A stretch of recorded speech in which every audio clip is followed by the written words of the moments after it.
So you were given a sprig of rosemary. Rosemary, the herb of remembrance.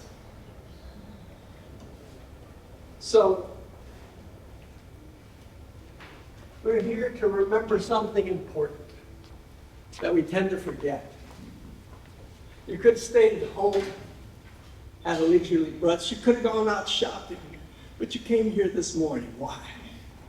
To remember collectively something that we individually tend to forget, which is the big picture.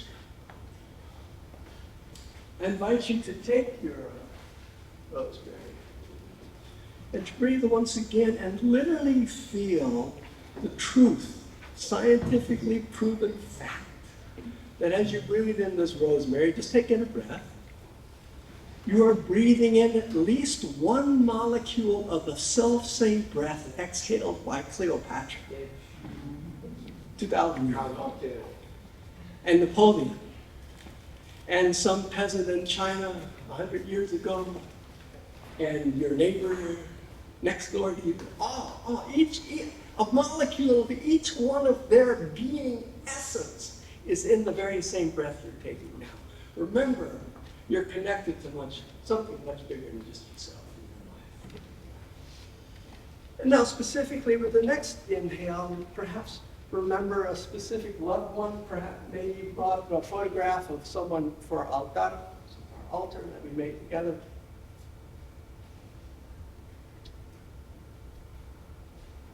And feel that the essence of that loved one is still with you. That's on love.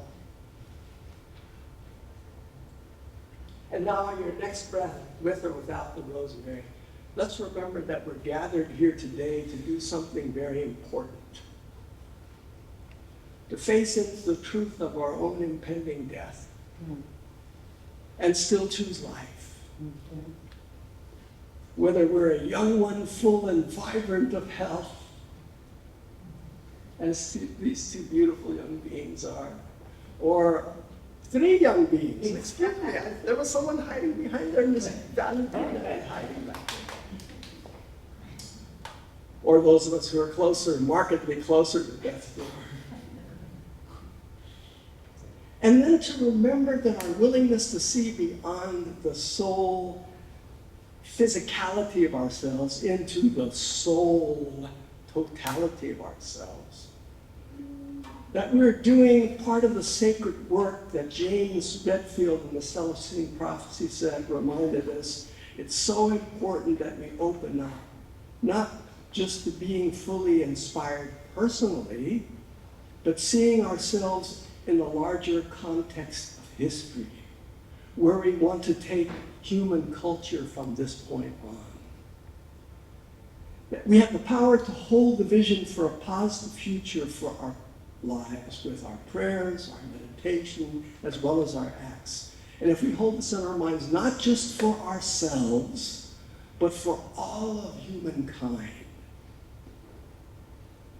we begin to see how we can solve our social problems and move into a full spiritualization of the planet in which human potential is liberated beyond our current boundaries. So what we're doing here as we open our individual stories into the bigger story is that we're not just helping ourselves and each other in this room or the circle called, the community called the Celebration Circle, but we're helping reimagine the larger story for all humans into a positive, powerful future. So that's what I'm asking you. Are y'all going trick-or-treating next week? Yeah? No? How many of y'all have been trick-or-treating in past grown-ups? How many of you? Almost everybody? Yeah. Remember how much fun it was to dress up? Get candy. Especially that first time, that magical first time. Oh, wow. And maybe the first year, your parents or a loved one made your costume or bought your costume for you and chose it. And the second year, you're a little older and you're into it, maybe you chose your own costume. I want that, I want to dress up as it. Or maybe even help make your own costume as you got a little older. And that was fun for a few years. Then you got to be in the 5th grade, 6th grade, and suddenly you were too cool to go trick or treating. That plus you might have had a little money saved up from your allowance or from doing odd jobs, and you could buy your own candy. I mentioned this as a metaphor for our growth in spiritual awareness. Many of us grew up with a spirituality as young people, thinking of a God that was separate from us, that was far away and had to be begged for mercy, begged for gifts, begged forgiveness. And we went to a special place called church, and we wore special costumes called our Sunday clothes. Back when that was still a thing, maybe, I don't know. And we prayed in such a way as to get candy from a distant God for being good, for behaving, for following the rules, for praying the right way, saying the right words. Or we got punished for doing things the wrong way by that distant God. That's not good or bad, that was a stage in your spiritual awareness. Almost by definition, you're in this room because at some point in your life, you grew to a different level of spiritual awareness and started thinking of a higher power that was not distant, but was indwelling at some level. That was not just worshipped on Sunday in a special place, but was ever present, always available. And as you grew in that spiritual wisdom and got older and no longer needed to beg for candy from a distant God, but started to realize the power in aligning with what I call metaphysical principles, spiritual principles, coming into alignment and owning your own power as a conscious co-creator of your reality. Finding ways to pray and think and read and believe in something big unfolding. And as we let go of our masks and our need to beg for candy and start aligning with our higher purpose, we started growing into a wisdom that brought us into the present moment just to accept it as it is and grow with what is, rather than trying to change the world to what we want it to be, being with what is from a place of gratitude and peace and understanding that life is evolving. But in this moment, we're invited to be at peace with what is. Wherever you are on that spectrum of spiritual growth, I'm not here to judge it or tell you it should be different. What I am here to do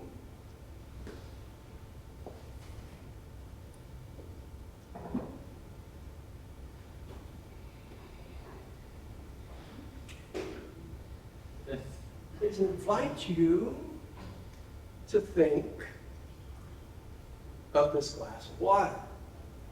And the proverbial question that we tend to ask is the glass half empty or half full? And what I'm here to invite you to do is to forget about the glass and think about the pitcher. There's a lot of water in the pitcher.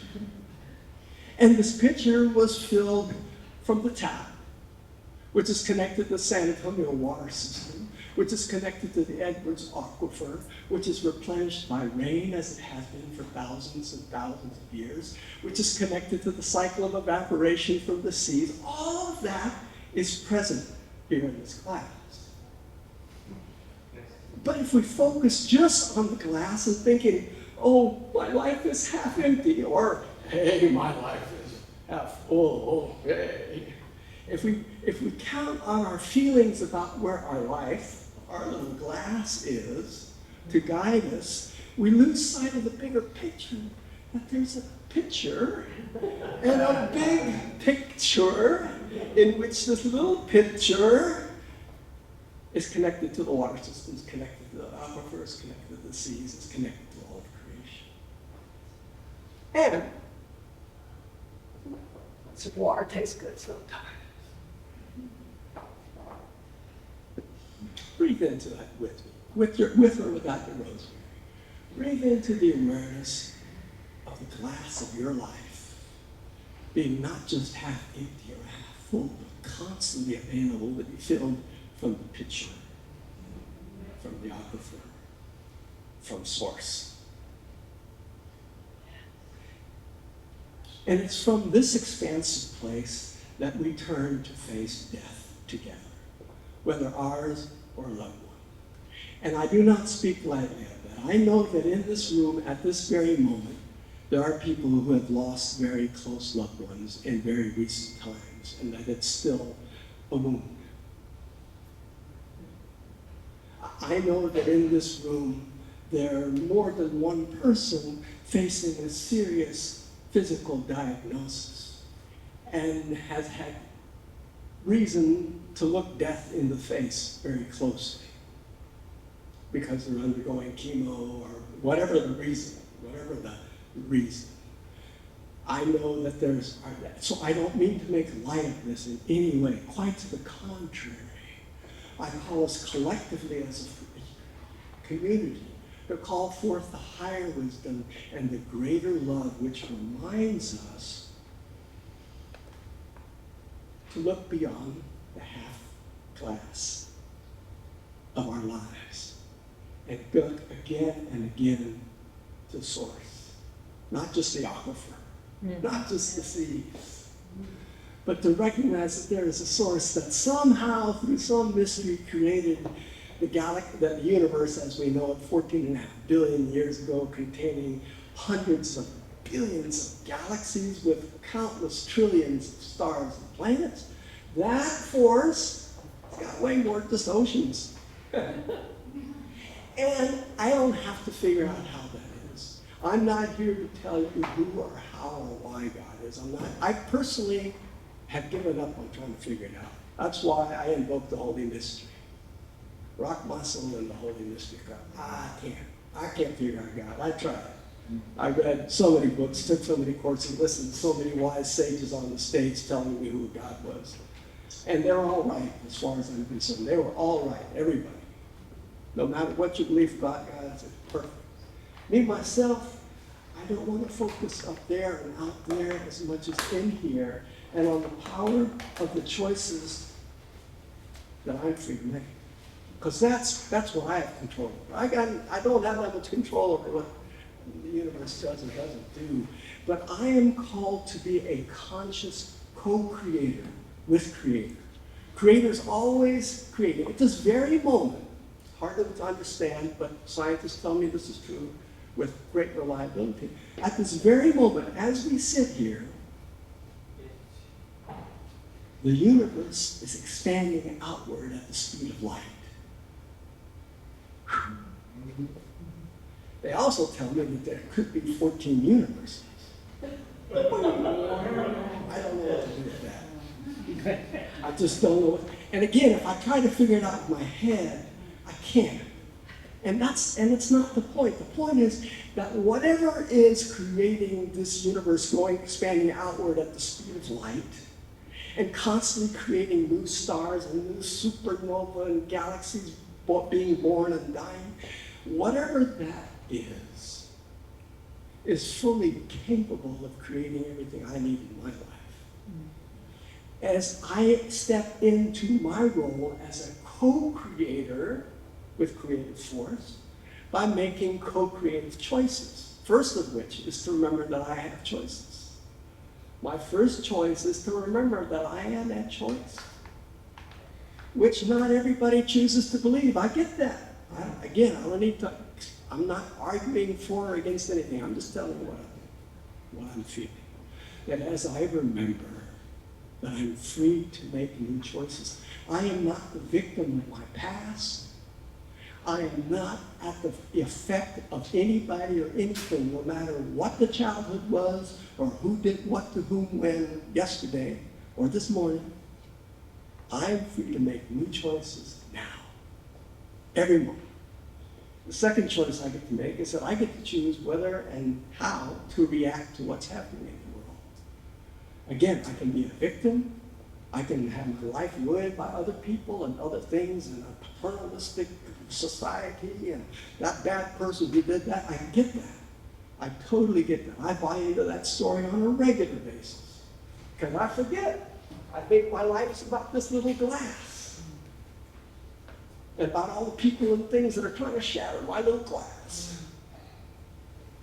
Instead of remembering that I am infinite, whole, and complete, and have the power to choose how I react to anyone or anything. And that one of the most powerful choices I can make is simply to be present with what is, including my unwillingness to be present with what is. Because I am unwilling on a regular basis to take responsibility for my life and want to blame that person or that thing or I don't even know. That's a problem over there. But if I can be here, right here, in this indwelling presence, and Rudi the Christ, Rudi the goddess, Rudi the bozo, Rudi the perfect person, they all live right here.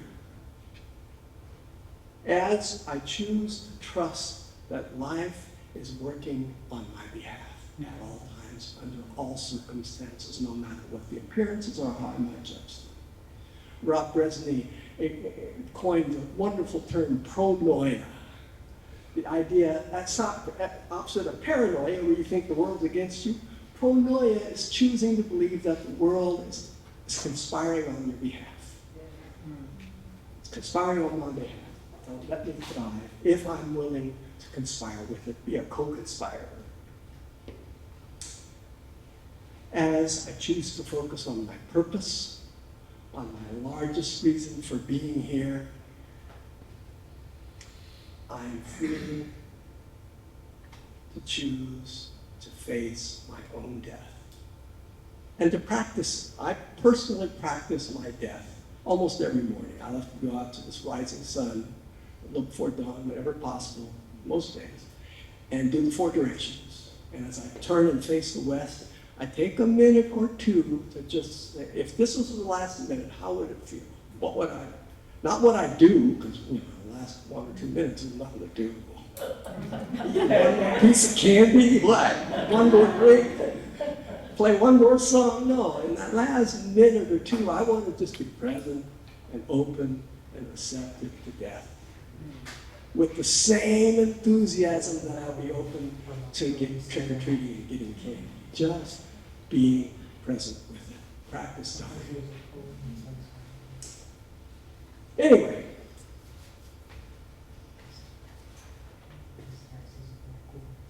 That's my choice, and I'm sticking to it.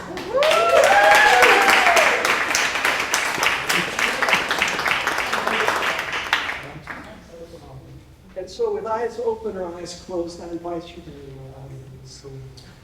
feel your breath once again. As I read this paragraphs by Parker Palmer, contemporary theologian, on autumn. Autumn is a season of great beauty, but it is also a season of decline and death. The days grow shorter. The summers of abundance decays toward winter's death. What does nature do in autumn? It scatters the seeds that will bring new growth in the spring, and scatters them with amazing abandon.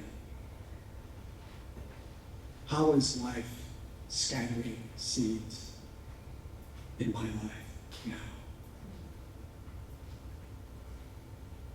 In my own experience of autumn, I'm rarely aware that seeds are being planted. Instead, my mind is on the fact that the green growth of summer is browning and beginning to die. I am drawn downward by the prospect of death more than I'm lifted by the hope of new life. But as I explore autumn's paradox of dying and seeding, of old life giving way to new life by dying in the old life,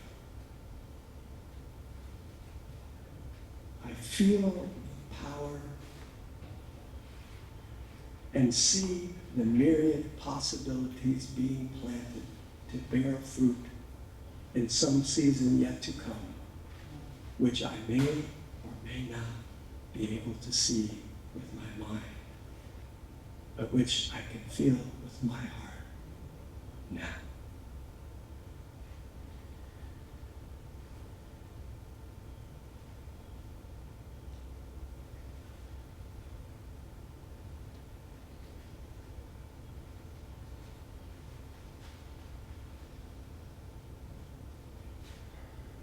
May you, may we, may all beings be blessed by our willingness to remember this and live accordingly.